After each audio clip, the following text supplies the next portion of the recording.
Assalamualaikum warahmatullahi wabarakatuh. Oke, halo semuanya. Perkenalkan, kami dari Prodi Ilmu Keolahragaan dan di kesempatan kali ini kami akan membuat video dengan matkul wawasan pendidikan dengan dosen pengampu Pak Prince Clinton Immanuel Christian Damanik. Dan kali ini kami akan mewawancarai dosen sekaligus alumni dari Ilmu Keolahragaan. Sebelumnya, perkenalkan, nama saya Safa Talita. Nama saya Chandra Tirta Wijaya. Perkenalkan, nama saya Satrio Septian Ramadhani. Perkenalkan, nama saya Arlitar Mongkap. Nama saya Mariam Chelsea Olivia. Nama saya Laura Lauren Arwan. Perkenalkan, nama saya Fani Nurafni. Perkenalkan, nama saya Muhammad Irfan. Perkenalkan, nama saya Fatih Arya Nuri. Perkenalkan, nama saya Muhammad Titis Triantoro. Perkenalkan, nama saya Neza Priscilia Kirana. Perkenalkan, nama saya Muhammad Akbar Saputra. Nama saya Rafael Kenard David Tambunan. Perkenalkan, nama saya Buya Zonde Zihanim. Assalamualaikum warahmatullahi wabarakatuh. Oke, kami dari Prodi Ilmu Keolahragaan. Kali ini saya bersama alumni sekaligus dosen di sini. Silakan Bapak perkenalan diri dari apa, dari apa, nama Bapak siapa, nama jabatan Bapak apa, dan juga Bapak yang Nama saya Eko Juli Fitrianto. Saya alumni Prodi Kor itu tahun angkatan 99 ya, jadi angkatan pertama. Kemudian saya lulus di tahun 2005. Ya. Kemudian saat ini saya berkarir sebagai dosen di Fakultas Ilmu Keolahragaan dan Kesehatan Universitas Jakarta sejak 2006. Ya, sejak 2006. Saya melanjutkan studi di Universitas Pajajaran tahun 2011 sampai 2009 sampai 2011. Saat ini saya sedang melanjutkan studi untuk S3 saya di Universitas Negeri Yogyakarta, prodinya Ilmu Keolahragaan. Apa yang melatar belakangi Bapak memilih menjadi dosen di bidang ilmu keolahragaan? Sebenarnya passion saya, salah satu passion saya adalah mengenai performa gitu. Mungkin sudah pernah saya sampaikan juga di kelas ya, bahwa saya dari mulai mahasiswa ya, ketika saya jadi mahasiswa saya punya pertanyaan atau saya punya passion yang besar, bagaimana caranya melawan kelelahan gitu. Karena lelah adalah salah satu hal yang bisa menghambat performa atlet. Nah, hal ini yang menjadi pertanyaan saya, dan kalau di olahraga itu kan pasti ada dituntut performa yang tinggi. Nah, untuk mencapai performa yang tinggi ternyata kita punya masalah sama kelelahan. Nah, kelelahan itu yang tertarik saya pelajari hingga sekarang. Sehingga saya mendalami salah satu bidang ilmu namanya fisiologi olahraga, yang salah satunya adalah membahas ya mengenai bagaimana melakukan manajemen kelelahan. Dan selanjutnya, sudah berapa lama Bapak berkecimpung di dunia olahraga?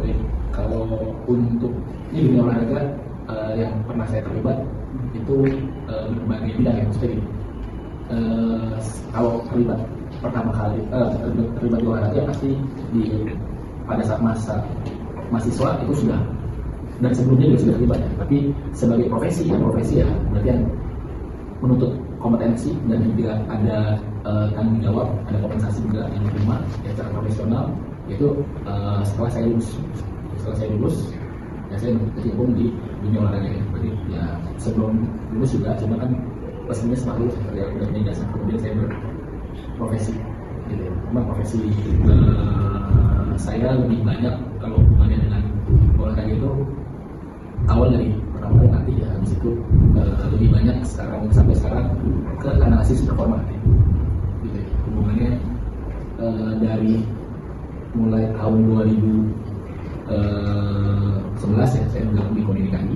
Itu juga tugas saya adalah tugas saya memastikan ya semua atlet itu siap untuk pelaksanaan PON di 2012 karena beliau itu umum 2012 DKI umum, kemudian di 2013 sampai 2017 saya terlibat di Parnas. Ada beberapa sibling yang saya ikuti.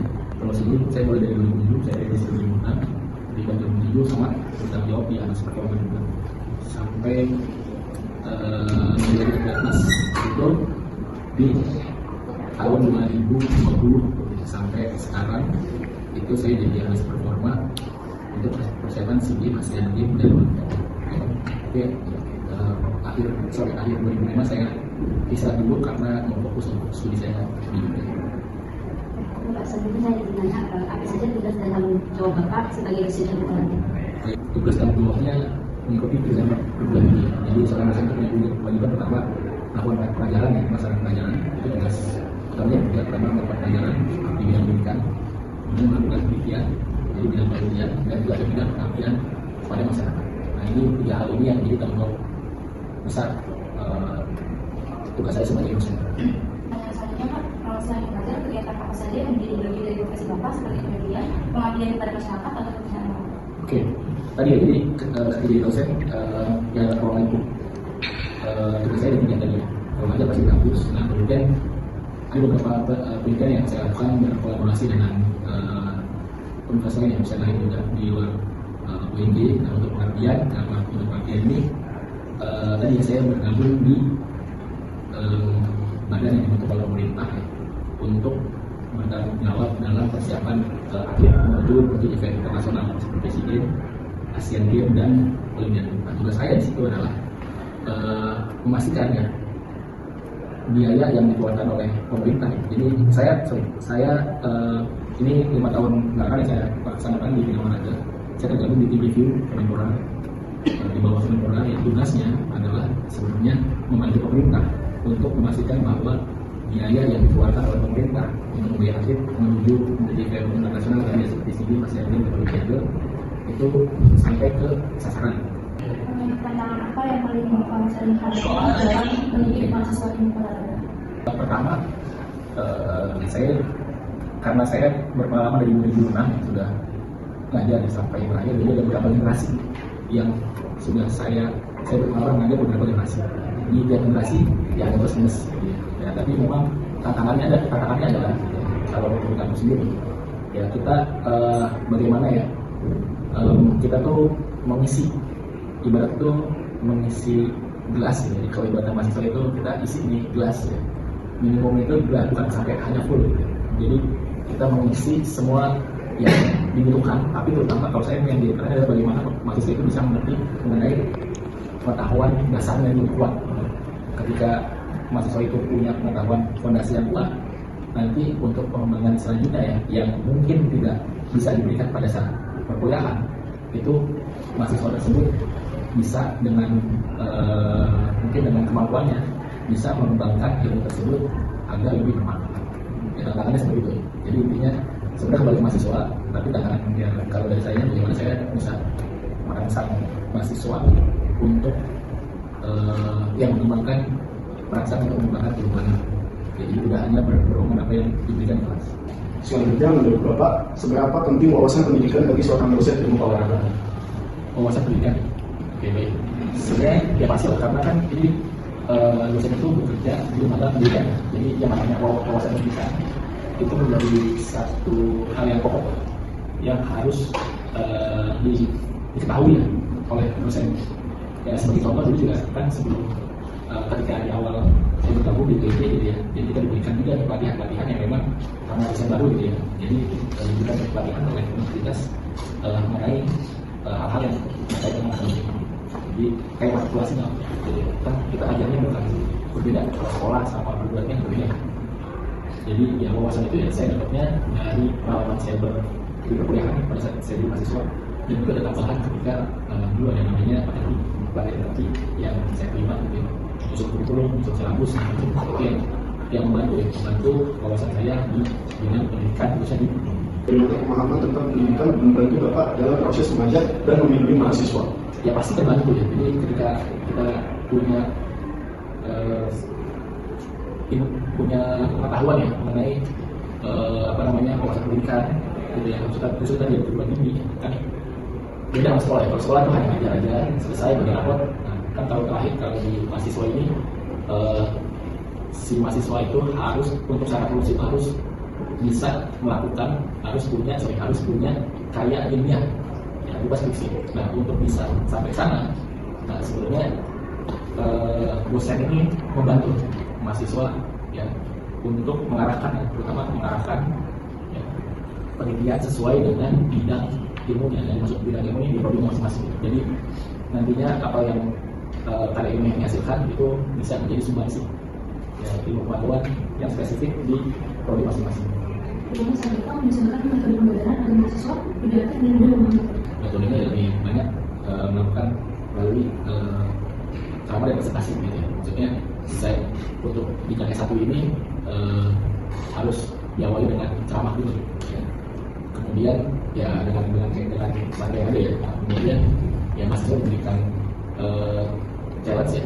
Untuk kita juga sebagai dosen juga ketika kita tahu apakah apa yang sudah disampaikan itu sesuai, kita melakukan evaluasi ya, makanya dari tes gitu. Nah itu sebenarnya untuk melihat sejauh mana materi yang sudah disampaikan itu dimengerti oleh mahasiswa ya. Dan kalau UAS itu penilaian bagaimana secara umum semua materi yang disampaikan itu apakah sudah diserap dengan baik atau menurut Bapak sendiri, bagi Bapak, mengapa mahasiswa olahraga itu wajib mempelajari tentang wawasan pendidikan? Atau perlu mempelajari tentang wawasan pendidikan? Menurut Bapak gimana?